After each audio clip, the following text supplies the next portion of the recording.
Na ang ating not so perfect na pancake. Dalawa yan kasi dalawa ang aking bagets. Perfect din na may cream cheese on top. Yes, yan. Saya na sila dyan. Yun lang mga kanat katatay ko dyan. Bye-bye!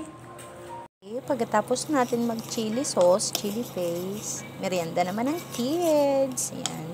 Ang aking not so perfect na pancake. Yes, sasalang na natin yan. Pero may finished product na ako dito isa.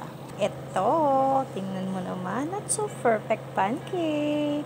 At yan, naluluto na siya. Bababulsa ng ganyan mga kanat katatay ko yan. Tsaka natin siya babalik ka rin.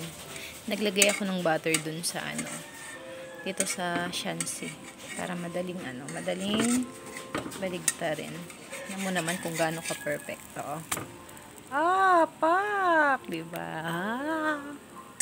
Pak na pak, ganun. Pak ganun, diba? Sobrang perfect nung natin. Pancake. Tayo natin yan maluto. Serve na natin yan sa mga kids. Yun lang. Bye-bye! Ito na ang ating not so perfect na pancake. Dalawa yan kasi dalawa ang aking bagets. Perfect din na may cream cheese on top. Yes, yan. Saya na sila dyan.